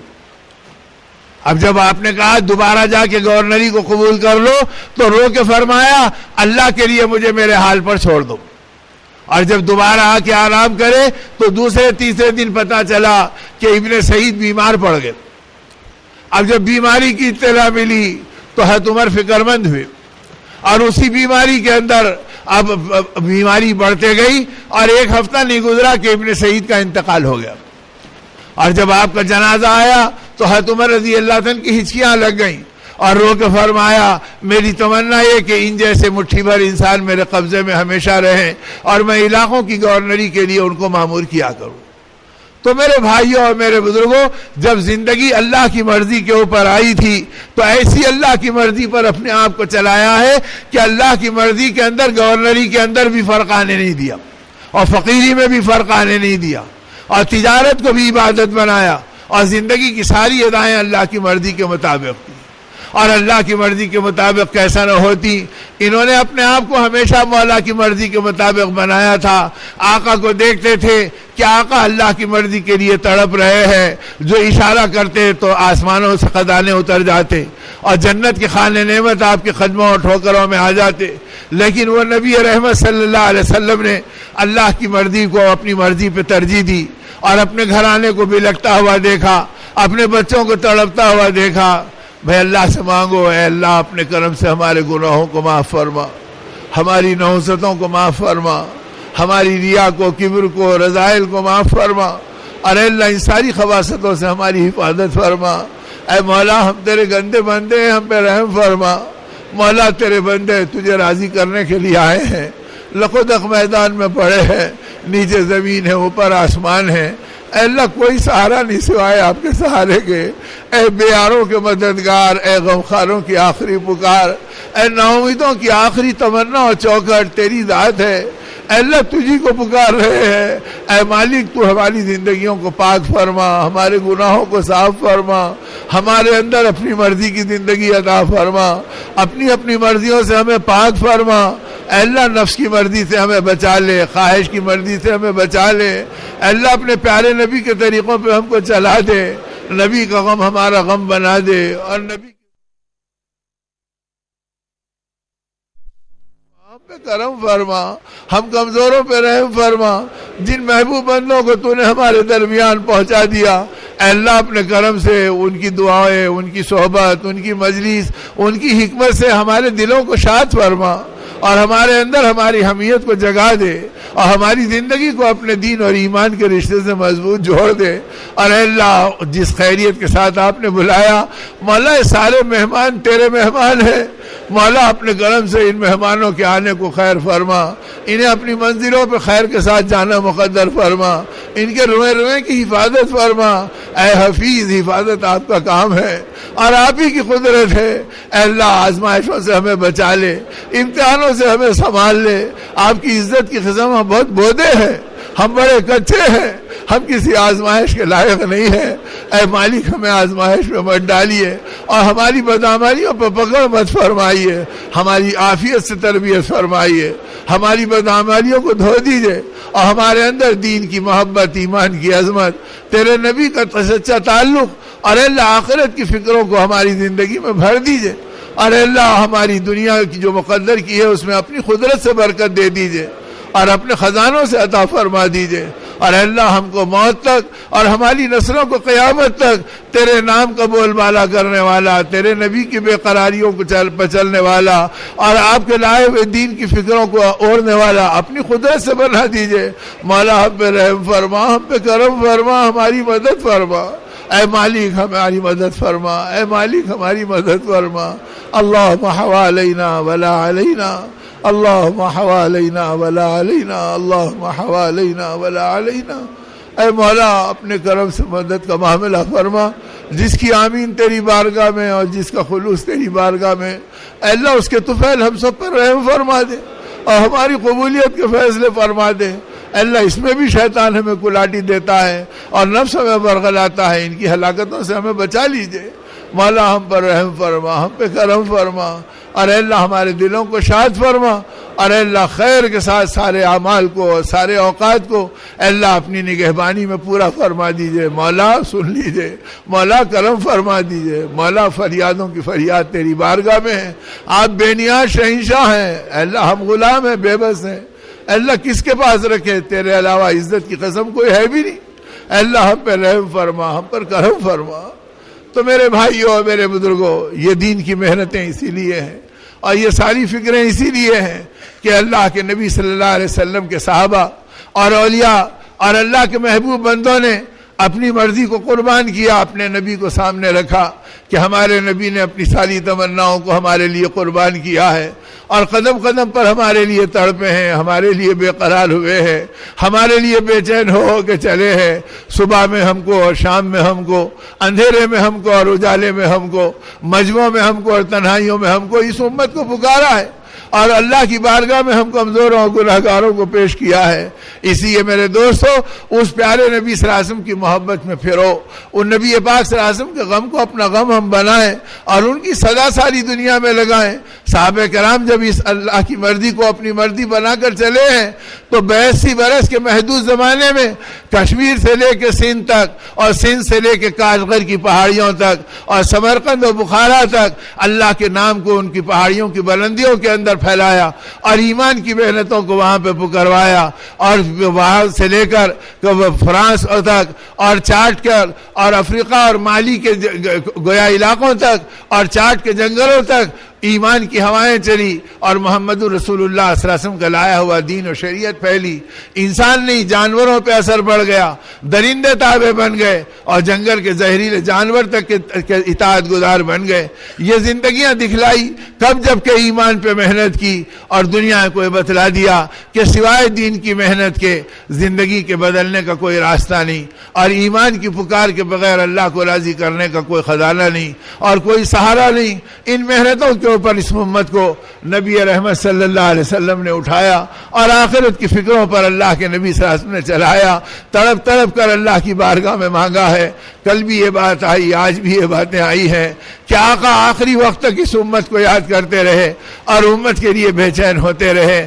کروٹیں بدل رہے ہیں، جبرائیل امین آئے ہیں اور اس وقت بھی آپ اللہ کے سامنے گر گرا رہے ہیں اور یہ کہہ رہے ہیں کہ اے جبرائیل، اللہم رفیق الاعلیٰ، میں رفیق اعلیٰ سے ملنے کا مشتاق ہوں، لیکن امت کی جدائی کا غم ہے کہ میرے بعد میری امت کا کیا ہوگا۔ یہ بے چینی آپ کو رلا رہی تھی اور یہ بے چینی کے اندر آپ تڑپ رہے تھے اور بے قرار ہو رہے تھے۔ اسی بے چینی میں آپ نے اپنے آپ کو چلایا اور اسی بے چینی میں آپ نے اپنے آپ کو بے قرار کیا اور بار بار یہ فرماتے رہے، کروٹ لے رہے ہیں اور امت کو یاد کر رہے ہیں۔ اما جان عائشہ رضی اللہ تعالیٰ عنہ فرماتی ہیں، میرے گود میں آقا کے سر مبارک ہے لیکن آپ مجھے نہیں دیکھتے بلکہ اللہ کے سامنے امت کو پکارتے ہیں۔ اذان ہوئی، اقامت ہوئی اور مسجد نبی میں نماز کی جماعت کھڑے ہونے لگی تو آواز سن کے فرمایا، عائشہ پردہ ہٹا دے تاکہ تیرا نبی ایک بار اپنی امت کو جی بھر کے دیکھ لے۔ فرمایا پردہ ہٹایا گیا، آپ ٹک ٹکی باندھ کے دیکھنے لگے اور امت کی طرف اپنی نگاہوں کو جما دیا۔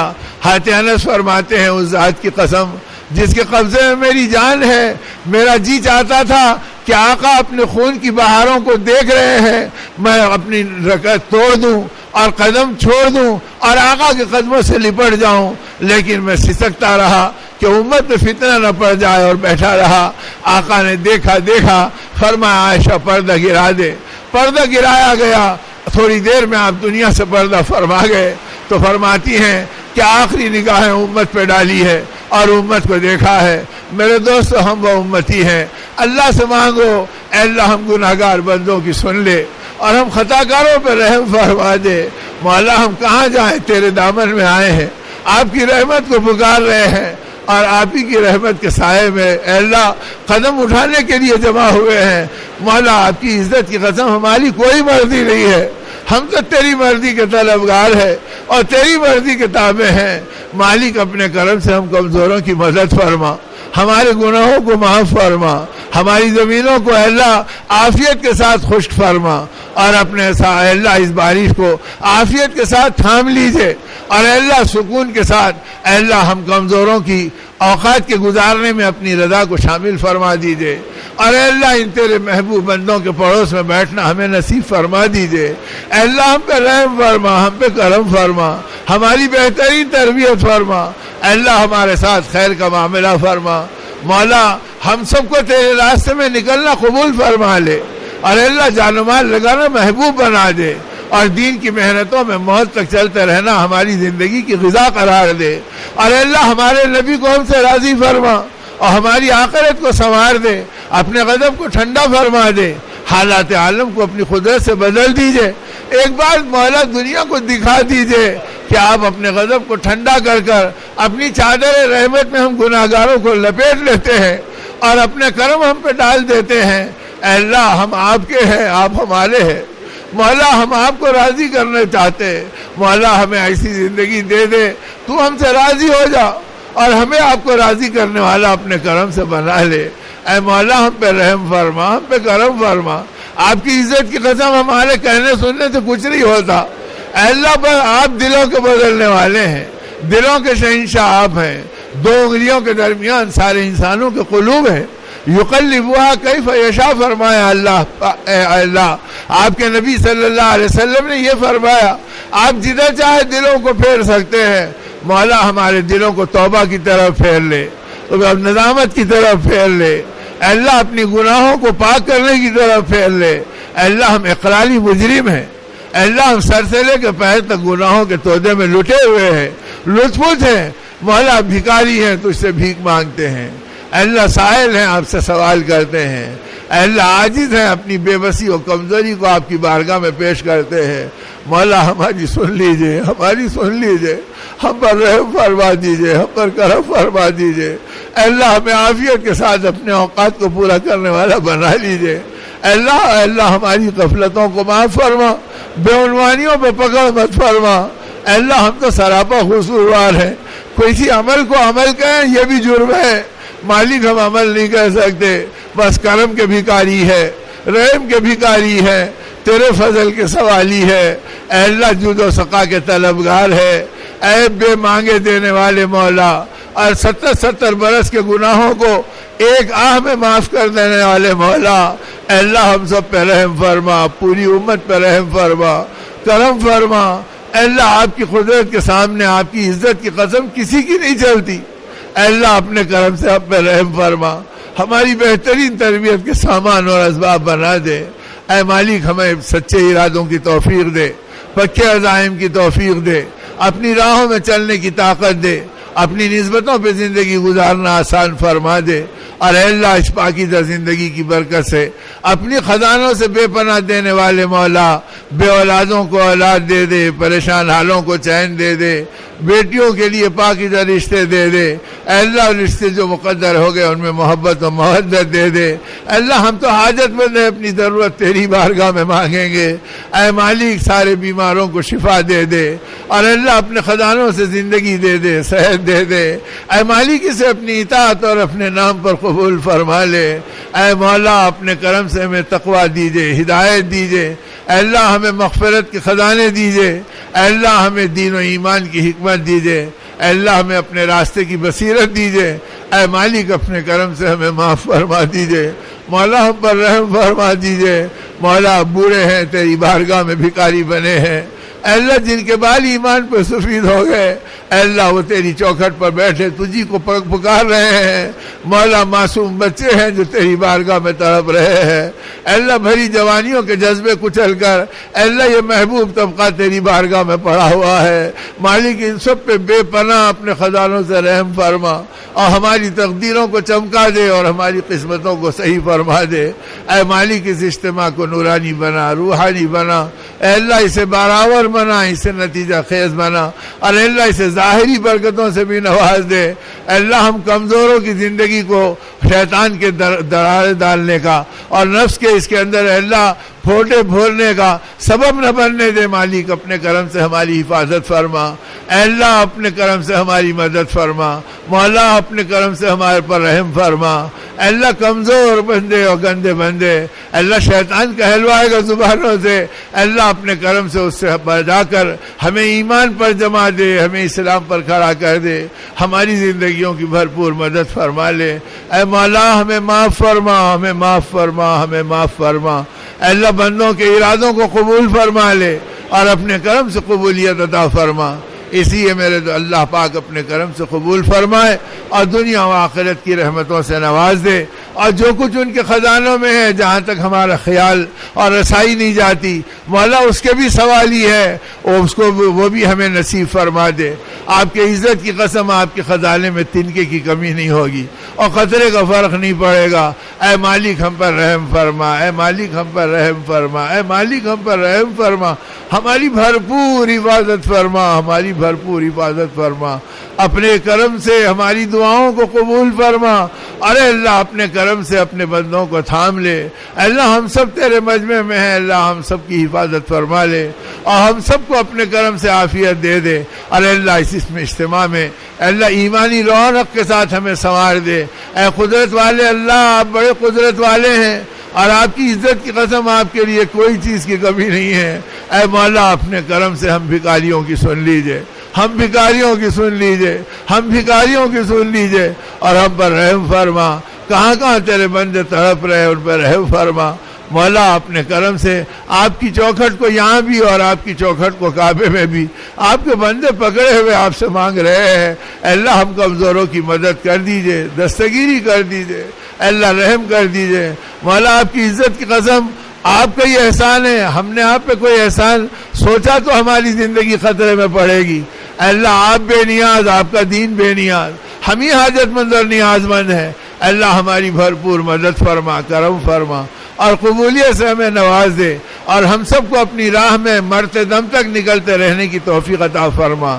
اپنے کرم سے ہماری دعاؤں کو قبول فرما۔ صلی اللہ تعالی علی خیر خلقہ ونور عرشہ محمد وآلہ وصحبہ اجمعین والحمد للہ رب العالمین۔ اللہم حوالینا ولا علینا، اللہم حوالینا ولا علینا۔ اے اللہ اپنے کرم سے ہماری مدد فرما۔ اپنی اپنی جگہ بیٹھے رہو، ذکر فکر کرتے رہو اور دعائیں مانگتے رہو اور استغفار کثرت سے کرو۔ ربنا اغفر لنا ذنوبنا، ربنا اغفر لنا ولاخواننا الذين سبقونا بالایمان ولا تجعل في قلوبنا غلا للذين آمنوا ربنا انك رؤوف رحيم، ربنا انك رؤوف رحيم۔ رب اللهم اغفر لنا وارحمنا وتب علينا انك انت التواب الرحيم، اللهم اغفر لنا وارحمنا وتب علينا انك انت التواب الرحيم، اللهم اغفر لنا وارحمنا وتب علينا انك انت التواب الرحيم، انك انت التواب الرحيم، انك انت التواب الرحيم۔ یا حی یا قیوم برحمتک نستغیث، یا حی یا قیوم برحمتک نستغیث، یا حی یا قیوم برحمتک نستغیث۔ اللهم اصلح لنا شأننا كله ولا تكلنا إلى أنفسنا طرفة عين ولا تنزع منا صالح ما آتيتنا، صالح ما آتيتنا۔ اللهم إن قلوبنا ونواصينا وجوارحنا بيدك لم تملكنا منها شيئا، فإذا فعلت ذلك بنا فكن أنت ولينا، فكن أنت ولينا، فكن أنت ولينا، واهدنا إلى سواء السبيل، واهدنا إلى سواء السبيل، واهدنا إلى سواء السبيل۔ يا حي يا قيوم، يا منقذ الهلكى ويا منجي الغرقى ويا منعم يا مفضل، أنت الذي سجد لك سواد الليل وضوء النهار وشواء الشمس ونور القمر ودوي الماء وخفيق الشجر. اللهم أنت الله لا شريك لك، اللهم أنت الله لا شريك لك، يا واسع المغفرة، يا باسط اليدين بالرحمة، يا رازق الطفل الصغير، ويا جابر العزم الكثير. ندعوك دعاء البائس الفقير كدعاء المضطر الضرير. نسألك يا الله يا رحمن، يا الله يا رحمن، يا حنان يا منان، يا بديع السماوات والأرض، يا ذا الجلال والإكرام، يا حي يا قيوم برحمتك نستغيث. اللهم إنا نسألك العفو والعافية والمعافاة الدائمة في الدنيا والآخرة. توفنا مسلما والحقنا بالصالحين، توفنا مسلما والحقنا بالصالحین. اے اللہ ہم پر رحم فرما، ہم پر کرم فرما، ہماری مدد فرما. اے اللہ اس بارش کو تھام لیجئے. اے اللہ اپنے ساتھیوں کے بسترے بھیگ رہے ہیں، اے اللہ بیچارے بھیگ بھیگ کے کھڑے ہو رہے ہیں. اے مالک ہماری مدد فرما. اے اللہ ابھی شام کے اور کل صبح کے تیرے راستے کی روانگی کے اے اللہ تیرے بندے منتظر ہیں.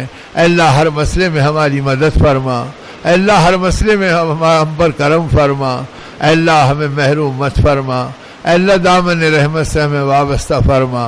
اے اللہ ہمیں مایوس ہونے سے بچا لے، ہمیں محروم ہونے سے بچا لے، ہمیں مجبور ہونے سے بچا لے. اپنے خزانوں سے ہماری ضرورتوں کو پوری فرما اور اپنی قدرت سے ہم کو تھام لے، اور اپنے کرم کا، اپنے فضل کا، اپنی عنایت کا اور اپنے جود و سخا کا معاملہ اپنے کرم سے فرما دیجئے. اے اللہ اپنے کرم سے، اے اللہ اپنی قدرت سے ہدایت کو عام فرما، حق کو تام فرما. اے اللہ اپنی قدرت کو ظاہر فرما، اپنے نبی رحمت صلی اللہ علیہ وسلم کی سنتوں کا چلن عام فرما، تقوی و طہارت کی زندگی عطا فرما. اے اللہ کبر سے، حسد سے، رذائل سے، ناپاکیوں سے ہمیں محفوظ فرما، اور اے اللہ ساری نجاستوں سے ہماری زندگی کو پاک فرما. اے مالک ہمیں تھام لے، اے مالک ہمیں تھام لے، اے مالک ہمیں تھام لے. اے اللہ ہر چھوٹی بڑی قصور کو اور ہر چھوٹی بڑی بے عنوانی کو معاف فرما دے. اے اللہ اپنی قدرت سے ہماری زندگیوں کی پاکی کا سامان فرما دے. اے اللہ ہمارے دلوں کو وہ ٹھنڈک دے جو آپ کی اے اللہ معرفت کا اور تعلق کا سبب بن جائے، اور آپ کے نبی رحمت صلی اللہ علیہ وسلم کی محبت کی پائیداری کا سبب بن جائے. اے اللہ آخرت ہماری زندگی پہ منکشف فرما دے، اور اے اللہ دنیا کی محبتوں سے ہمیں پاک فرما دے. اے دلوں کے بدلنے والے اللہ، آپ جب چاہتے ہیں تو اے اللہ آپ ابابیلوں سے کام لیتے ہیں، کنکریوں سے کام لیتے ہیں. اے اللہ ہم تو گناہگار بندے ہیں، خطاکار ہیں، سیاہکار ہیں، جیسے تیسے ہیں. آپ کے اور آپ کے نبی صلی اللہ علیہ وسلم کے نام لیوا ہے. اے مالک ہماری مدد فرما، اے مالک ہماری مدد فرما، اے مالک ہماری مدد فرما. اے تھامنے والے اللہ، اے قیوم، اے حی و قیوم ذات، اے اللہ اپنے کرم سے ہماری ان ضرورتوں میں اے اللہ ہم سے زیادہ ہمارے دل کے جذبوں کو آپ جانتے ہیں. اے مالک اس موسم کی کیفیت کو اے اللہ عافیت کی بنا دے. اے اللہ بے شک ہم گرمی سے بھی تڑپ رہے تھے، اور اے اللہ اس حالت سے بھی ہم بے قرار تھے، لیکن مولا ہم اس حالت میں کوئی تاب نہیں لا سکتے. اے اللہ ہر وہ حال جو ہمارے لیے آزمائش بنے اس سے ہمیں بچا لے، اس سے ہماری حفاظت کا سامان فرما دے. اے خزانوں کے مالک، اے شہنشاہ کل، اے وہ پاکیزہ ذات کہ جو ایسے مختار کل ہے کہ کوئی بلا شرکت غیر تنے تنہا کن فیکون آپ کا خزانہ ہے. آپ ہو جا کہہ دیں تو ہو جاتا ہے، اور آپ بن جا کہیں تو بن جاتا ہے، اور آپ بگڑنے کا ارادہ کر دیں تو قیامت وجود میں آ جاتی ہے. اے وہ ذات صرف آپ کا ارادہ جو آپ کا خزانہ ہے. اے اللہ بس آپ کا اے اللہ وہ اشارہ ہی سب کچھ قبضے اور قدرت کا ہے. اے مالک ہم پر رحم فرما، ہم پہ کرم فرما. اے اللہ ہمارے نفس بے لگام ہے اور ہماری زندگیاں بے ظرف ہے، اور نفس و شیطان ڈاکے ڈالنے کو بیٹھا ہے، اور وہ ہماری زندگی کی ہلاکت کے اسباب بنا رہا ہے. اے مربی حقیقی ہماری تربیت فرما، ارے مولا اپنی قدرت سے ہماری زندگی کی حفاظت فرما، اے اللہ اپنے کرم سے عافیت کا معاملہ فرما دے۔ مولا بھرا مجموعہ تیری بارگاہ میں کھڑا ہے، اے اللہ سب کے سب اے اللہ خطا کار و گناہ گار غلام اپنی زندگی پہ نادم ہو کے آپ سے مانگ رہے ہیں، اے مالک اپنے کرم سے ہمیں معاف فرما کر کرم فرما دیجئے۔ معافی تو آپ کی شان ہے اور کرم تو آپ کی پہچان ہے اور انعام تو آپ کے خزانے کی زندگی کا ہے اللہ، وہ بڑا عنوان ہے جو آپ نے ہمیشہ کیا ہے۔ اے مالک اپنے کرم سے ہم گزرے ہوئے گندوں پر رحم فرما دے اور ہماری بے عنوانیوں کو معاف فرما دے۔ اللہ دلوں کی قساوت کو ہماری دھو دیجئے اور عداوت سے ہمارے سینوں کو پاک کر دیجئے، اور اے اللہ ریا سے، کبر سے، حسد سے اور ہر قسم کی اے اللہ ان ذلتوں سے ہماری زندگی کو پاک فرما جو آپ کی مدد میں رکاوٹ بن جاتے ہیں اور آپ کی رحمتوں میں حجاب بن جاتے ہیں۔ اے اللہ اس سے ہماری بچا لے، اور اے اللہ ہم پر کیا نظر پڑتی، اے اللہ ہم تو تیرے کرم کے طلبگار ہیں اور آپ کے فضل کے سوالی ہے مولا۔ عدل کے تو ہم مانگتے بھی نہیں مولا، ہم تو ایک سانس میں بھی برباد ہو جائیں گے۔ اے اللہ آپ عدل کرنے والے بھی ہیں اور آپ فضل کرنے والے بھی ہیں مولا، ہم آپ سے آپ کے فضل کا سوال کرتے ہیں۔ مالک فضل فرما دے، کرم فرما دے، رحم فرما دے اور ہم سب کی بہترین تربیت فرما دے۔ اے قدرت والے مولا رحم فرما، کرم فرما۔ ربنا اغفر لنا ولاخواننا الذين سبقونا بالایمان ولا تجعل في قلوبنا غلا للذين آمنوا ربنا إنك رؤوف رحيم۔ ربنا ظلمنا أنفسنا وإن لم تغفر لنا وترحمنا لنكونن من الخاسرين لنكونن من الخاسرين لنكونن من الخاسرين۔ صلى الله تعالى على خير خلقه ونور عرشه محمد وآله وصحبه أجمعين والحمد لله رب العالمين۔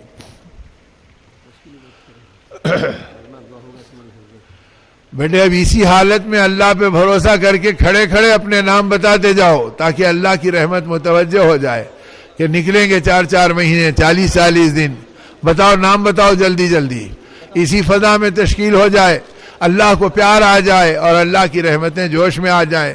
میرے بندے ہر حال میں مجھے کو پکار رہے ہیں اور میری طرف آگے بڑھ رہے ہیں۔ لکھو بھائی نام لکھ